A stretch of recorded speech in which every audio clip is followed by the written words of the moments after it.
নমস্কার, সবাই কেমন আছেন? সুপ্রিয়া নতুন একটি ব্লগে আপনাদের অনেক অনেক স্বাগত। আজকে শনিবার, সকাল এখন 6:30 বাজে। ঘরে পুজো দিয়ে উপরে ছাদে গেছিলাম তুলসী থানে জল দিতে। ছাদে গিয়ে মনটা ভরে গেল গাছগুলো দেখে। কত ফুল ফুটেছে, অনেক দিন পর ফুল দেখে মনটা আনন্দে ভরে গেছিল। ওই জন্য তাড়াতাড়ি নিচে এসে ক্যামেরাটা নিয়ে যাচ্ছি, যে একটু ক্যামেরা বন্দি করে রাখি। আবার কবে ফুল দেবে তার ঠিক নেই। এই গরমকালটা ভোর তো ফুল দেয়নি, আর এখন ফুল দেখে মনটা যেন আনন্দে ভরে গেছে। এই যে জেমসকে বেঁধে রেখেছি। জেমসকে বেঁধে না রাখলে আমার ঘরের একটাও জিনিস গোটা থাকবে না, সব ছিঁড়ে কুচে আর ফেলে রাখবে। এমন হয়েছিল, মাঝখানে ওকে ছেড়েই রেখেছিলাম। আর এখন তো ছোট, দাঁতগুলো শিরশির করে, যা পায় তাই ছিঁড়তে থাকে। আমার সোফাটা না এক সাইড পুরো ছিঁড়ে ফেলেছে, একদম দাঁত দিয়ে কামড়ে। দেখিনি, খেয়াল করিনি কখন ছিঁড়ে ফেলেছে। সেদিনকেই কথা দেখুন না, রাত্রেবেলা বলি বৃষ্টি পড়ছে, ওকে ছেড়ে দাও, ঘরের মধ্যেই থাক। ঘরের মধ্যে ছেড়ে দিয়েছি, আমরা ঘুমিয়ে পড়েছি। আর আমার জামাটাকে, নতুন জামা, বেশ ভালো করে ছিঁড়েছি। আর রাগ হয়েছে না সকালে উঠে, আর বলি তোকে খুলবো না, তোকে বেঁধেই রাখবো, তুই বেঁধেই থাক। ওই জন্য তারপর থেকে ওই বেঁধে রেখে দিয়েছি ওকে। আর এই দেখছেন আমার লঙ্কা গাছটা কি সুন্দর হয়েছে। জেমস তো জেমস, তারপরে আছে এখানে বড় বড় ইঁদুর। সামনের ডোবাটা জলে ভরে গেছে, এখন আমার ঘরের মধ্যে উৎপাত চলছে ইঁদুরের। আমার এই গাছগুলো পর্যন্ত ছাড়েনি। দেখছেন এখানে একটা বড় পাথরকুচি গাছ ছিল, সেটাকে কুচেছে। আমার এই মানি প্ল্যান্টটাও কুচেছে। আরও অনেক গাছ কুচে রেখে দিয়েছে, জানেন, ছোট ছোট গাছগুলো। আমি বলি কি বড় বড় ইঁদুর, এক একটা বিড়ালের সাইজের ইঁদুর, বাপরে বাপ, দেখলে ভয় পেয়ে যাবে। আর এই যে আমার গাছের ফুল, এই স্থলপদ্মগুলো কতগুলো ফুটেছে, মনটা যেন ভরে গেল। আজ অনেক দিন পর ফুল ফোটা দেখলাম আমার গাছে। ওই জন্য দৌড়ে গেছি যে মোবাইলটা নিয়েছে, একটুখানি ভিডিও করে রাখি। এইগুলোই স্মৃতি। মাঝে মাঝে যখন ক্যামেরাটা খুলবো বা ভিডিওটা দেখতে পাবো, তখন এদেরকে দেখতে পাবো এই ফুল আমার গাছে ফুটেছিল। আর পুরো গরমকালটাতে তো একটুও ফুল হয়নি, গরমে আমার গাছগুলো পুরো ঝিমিয়ে পড়েছিল। ওই জন্য আজকের দেখছি পুরো গাছ ভরে আমার ফুল ফুটেছে। আজকের আর একটাও ফুল তুলবো না, গাছে থাকলে বেশ সুন্দর দেখতেও লাগে। বাইরের ওয়েদারটা দেখছেন, পুরো মেঘলা। সকালে রাত্রের দিকে বৃষ্টি হয়েছিল, আর সকাল থেকে একটু বৃষ্টিটা কমে আছে। বাচ্চাগুলোকে স্কুলে পাঠিয়ে দিয়েছি, এবারে আমিও বার হব। গাছগুলো এত সুন্দর হয়ে উঠেছে, আমারই নজর লেগে যাচ্ছে। এই দেখে আমি আবার একটু থুতু দিয়ে দিয়েছি, যাতে আমার নজর না লাগে ওদের। এইরকমভাবে তোরা সুন্দর হয়ে থাক, আর গরমটা যেন এবছর একটু কমই পড়ে। শীতকালে তো বেশ ভালো, একটা দুটো করে ফুল দিতে থাকে। এবারে দেখি বর্ষা চলে যাওয়ার পরে শীতে যদি ফুল হয়, না হলে আমার গাছগুলো সুন্দর থাকলেই হবে। আর গন্ধরাজ ফুল গাছটা দেখুন কেমন হয়ে গেছে, পাতাগুলো হলুদ হলুদ হয়ে গেছে।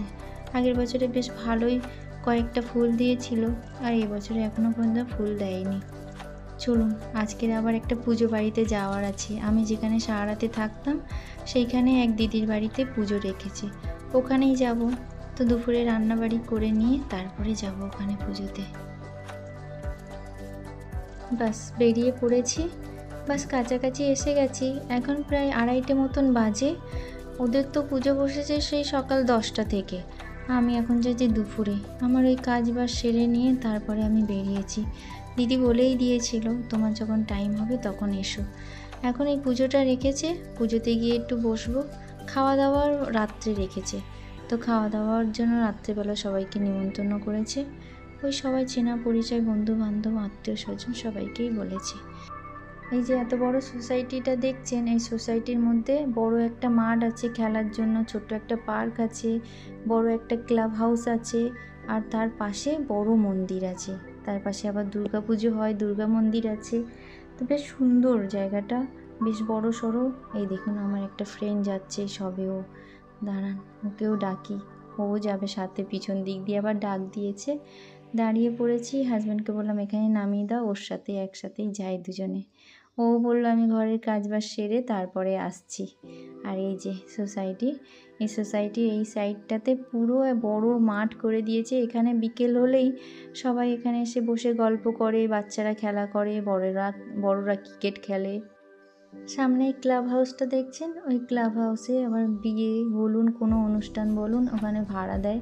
আর এই মাঠটা জুড়ে প্যান্ডেল হয়, বিশাল বড় প্যান্ডেল করে, জায়গার কোনো অভাব নেই। আর এই সাইডে আবার দুর্গা মন্দির আছে। খুব সুন্দর জায়গা। এখানে যে কিভাবে টাইম কেটে যেত বুঝতেই পারতাম না। বিকেলটা হলে বাচ্চাদের নিয়ে চলে আসতাম এখানে। বন্ধু বান্ধবদের সাথে টাইম পাস হয়ে যেত, বাচ্চারা সব বাচ্চাদের সাথে খেলা করতো। বেশ ভালোই দিনগুলো গেছে। এই সোসাইটিটা ছাড়ার আমার একদমই ইচ্ছা ছিল না, কিন্তু না, আমার হাজব্যান্ডের কিছু শখ আছে, যেমন কুকুর পাখি এগুলো। তো সোসাইটির মধ্যে না কুকুর একটা রাখা যায়, দুটো রাখা যায়, কিন্তু পাখি এগুলো রাখা না একটু অ্যালাউ নেই। তো তার জন্য আমাদের আবার ঘর চেঞ্জ করতে হলো, বাইরে প্রাইভেট ঘর নিতে হলো। ফ্ল্যাট এরিয়াতে না ওইসব জিনিসপত্রগুলো রাখতে দেয় না। আর আমাদের তো এক দুটো না, অনেক পাখি আছে, কোনো দিন সময় হলে আমি ভিডিও করে দেখাবো। তো সেই সবগুলো রাখার কারণেই আমরা এই জায়গাটা ছেড়েছি। আর এই জায়গাটা খুবই সুন্দর, খুবই সেফ জায়গা। এখানেই তো আমার সব বন্ধু বান্ধব, আমার পরিবারের সবাই রয়েছে। আর এই যে পুজোতে এসছে যে দিদি দাদা, ওনারা তো আমার পুরো বাবা মায়ের মতন, খুব কেয়ার করে, কোথায় আছি কী খাচ্ছি খবর নেওয়া। যখন আমরা একই ফ্ল্যাটে থাকতাম তখন তো আরও বেশি করে, রোজ একবার করে দেখা করে যাওয়া, মানে সকাল বিকাল, মানে খুবই ভালো ওনারা আমার, মানে খুব যত্ন করে, খুব কেয়ার করে। খুবই দেখাবো আমি, দাঁড়ান। এই যে হনুমানজি মন্দিরটা, যখন আমি ছিলাম তখন মন্দিরটা বানানো হয়নি, এমনি হনুমানজির এটা বসানো ছিল মূর্তিটা। আর আমার বেটু ছোটোবেলায় না খুব আসতো, রোজ বলতো চলো মা হনুমানজি মন্দির নিয়ে চলো ওখানে প্রণাম করাতে। তো ওকে রোজ বিকালে নিয়ে আসতাম, এখানে এসে প্রণাম করে তারপরে যেত। চলুন, এই দেখুন সবাই এসে গেছে, আর আমি সবার লাস্ট, আর সবাই বসে রয়েছে, এখনও পুজো শেষ হয়নি। এই যে রুদ্র অভিষেকটা তো সারাদিন লেগে যায়, নাকি সকাল 10টা থেকে বসেছে, এখনও চলছে পুজো। দিদি আর দাদা ওই যে পুজোতে বসেছে। আর এই যে আমাদের সব ফ্রেন্ড সার্কেল, আমরা যে ফ্ল্যাটে ছিলাম সেই ফ্ল্যাটেরই সবাই এই যে রয়েছে। এখানে সবাইকে হাই করেছি, সবাইকে জিজ্ঞাসা করলাম কেমন আছে। চলুন পুজোতে যাই। बाबा के दरबार में मैया करे सो सर्व मंगल मांगल्ये शिवे सर्वार्थ साधिके शरणे त्र्यंबके गौरी नारायणी नमोस्तुते। सेवा पूजा बंदगे सभी आपके हाथ, मैं कुछ जानता नहीं आप जानिए भोलेनाथ। शिव समान दाता नहीं के पालनहार, अनेन कृतेन भगवते सदाशिव रुद्रदेवता प्रियंतां नमः। प्रेम से बोलो उमापति महादेव की जय, मैया पार्वती। পুজো তো সেই সকাল থেকেই শুরু হয়েছে, আমি তো এসেছি অনেকটা লেটে, পুজোটা শেষের পথে। এবারে আরতি শুরু হবে। দাদা দিদি দুজনেই সকাল থেকে পুজোতে বসেছে। রুদ্র অভিষেকেই নাকি হাজব্যান্ড ওয়াইফ দুজনকেই বসতে হয়। কি সুন্দর ওড়না মুড়ি দিয়ে দিদি দেখি বসেছিল পুজোতে।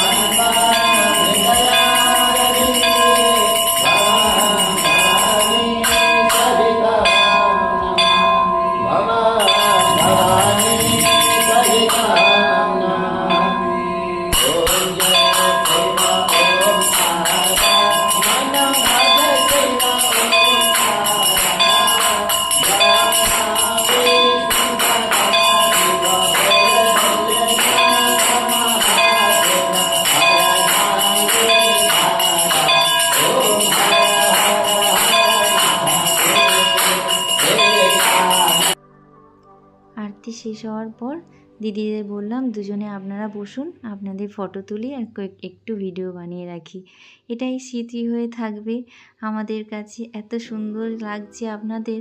একটু বসলো দিদিরা, আর কি সুন্দর দিদি ওড়নামুড়ি দিয়ে বসেছে, এত ভালো লাগছে দাদা দিদিকে, যেন চোখে হারাচ্ছি আমি। এই দেখুন শিব ঠাকুরটাকে খুব সুন্দর সাজিয়েছে। চলুন, পুজো তো শেষ, প্রসাদ নিয়ে বাড়ি ফিরেছি।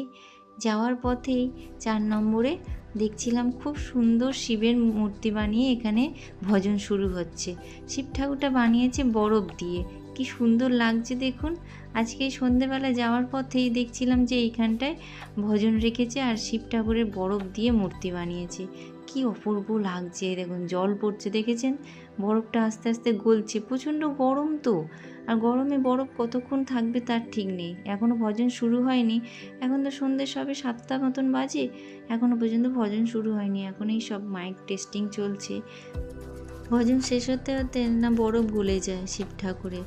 এত সুন্দর বানিয়েছে, গলে গেলে কেমন লাগবে বলুন তো, কি অপূর্ব লাগছে। হাজব্যান্ড আবার দূরে দাঁড়িয়ে রয়েছে, বল তুমি ভিডিও করে আসো, তারপরে একসাথে যাব।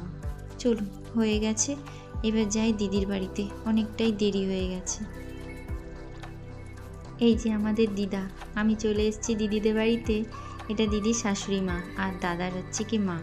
খুব মিষ্টি, খুব ভালো দিদা, সব সময় আমাকে পিয়া পায়া করতে থাকে।